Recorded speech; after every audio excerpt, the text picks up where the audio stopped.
हम लोग आज फिर बात करेंगे एक ऐसे गणित के विषय में जो अक्सर आपसे पूछेगा। देखिए, अक्सर अगर एग्जाम में आप गए हो ना, तो एग्जाम में आपको क्या पूछ सकता है। तो आज हम लोग बात करेंगे वृत्त के बाद, आज हम लोग बात करेंगे अर्धवृत्त। और ये अर्धवृत्त बनता कैसे, तो आपके घर में कटोरी होगा ना, उसको आप समझ लिए अर्धवृत्त है। देखिए अर्धवृत्त क्या है, इसको ये अर्धवृत्त है,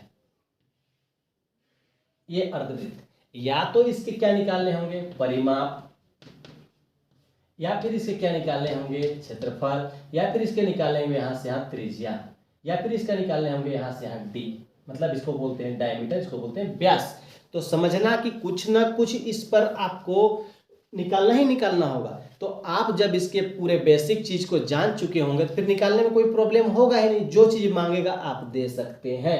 चलिए, तो आप समझिएगा, एक ये अर्धवृत्त है, तो यहाँ से इसको त्रिज्या कहते हैं, और इसके दुगने क्या कहते हैं, व्यास, या व्यास का आधे क्या कहते हैं, त्रिज्या। तो समझ लीजिए, या तो आपको क्षेत्रफल निकालने हैं या फिर परिमाप निकालने हैं। क्षेत्रफल और परिमाप के अंतर्गत सिर्फ आपको इतने चीज जानने हैं, या तो उसके परिमाप निकालना होगा, या तो उसका क्षेत्रफल निकालना होगा, या तो उसका त्रिज्या निकालना होगा, या तो उसका व्यास निकालना होगा। चलिए हम लोग बात करते हैं एक अर्धवृत्त का।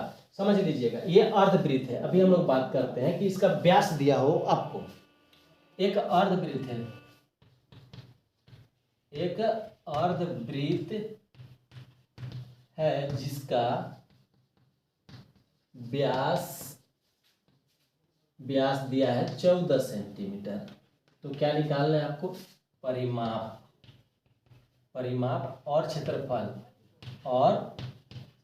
देखिए, हमको समय बर्बाद नहीं करना है, कम समय में आपको बेहतर बताने का हमारा प्रयास रहेगा। देखिए, एक ही चीज को आप समझ लीजिए, कहा कि काम वही चीज है और करना आप ही को है, इसलिए घबराने की जरूरत नहीं। देखिए, एक बार हम परिमाप निकाल लेंगे और एक बार हम क्या निकाल, इसी का हम सब कुछ निकाल देंगे एक ही बार में। आपको समझ लीजिए, ये व्यास दिया है, तो अगर हम, ये अर्धवृत्त है ना, तो अर्धवृत्त का अगर हम व्यास निकालेंगे तो कितना दिया है, 14।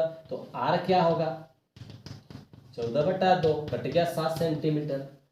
कहाँ दिक्कतें हैं। अब हमको परिमाप निकालने हैं, तो अर्धवृत्त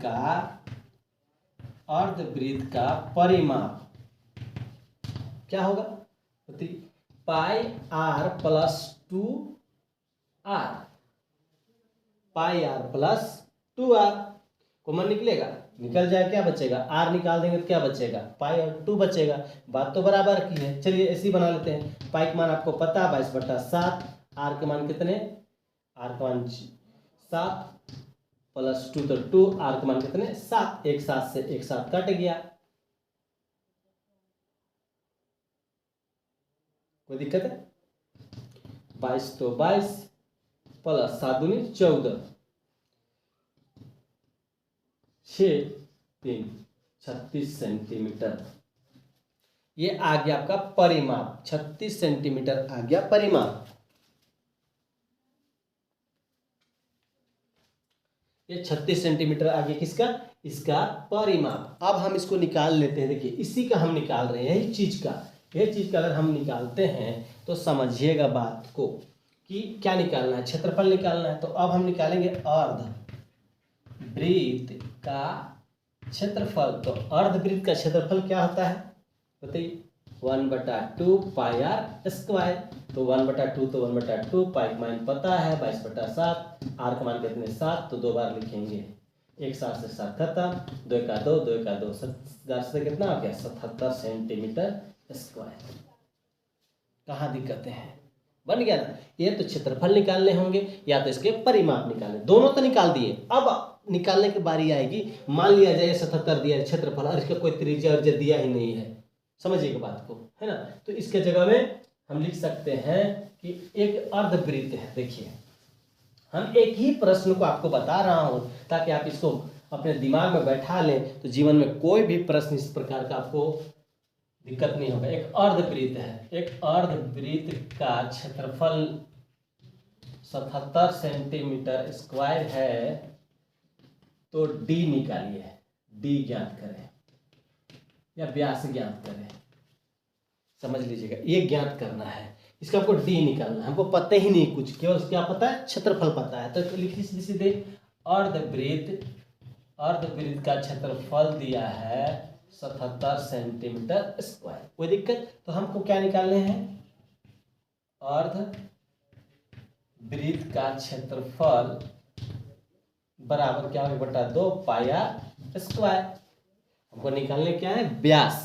तो क्षेत्रफल कितने दिए हैं 77 दिया है। 1/2 पाई का मान पता है आपको 22/7, आर का मान तो पता ही नहीं है तो 2 से कट जाएगा, 2 का 2, 2 का 2, 11 सत्ते 77, सती सती 49, आर स्क्वायर बराबर 49। जब यहाँ से स्क्वायर हटेंगे तो यहाँ क्या लगेंगे रूट 49 और रूट 7। ये किसका मान है त्रिज्या का मान है कि नहीं। अब त्रिज्या पूछेगा त्रिज्या का मान टिक मार दीजिए। अब जब इसको व्यास कहेगा त्रिज्या के दोगुने क्या करते हैं, यहाँ त्रिज्या हुआ था यहाँ 2 को, तो दोगुने क्या कहेंगे व्यास, तो इसको हम 2 से गुना कर देंगे। तो 7 दूनी कितना हो गया, आया ना। कहाँ दिक्कत है, कोई दिक्कत ही नहीं होगा आपको जीवन में, क्योंकि ये त्रिज्या का ये 2 गुना क्या कहलाता है व्यास। या तो आपको त्रिज्या पूछेगा, या तो आपको व्यास पूछेगा, या तो आपको क्षेत्रफल पूछेगा, या तो आपको परिमाप पूछेगा।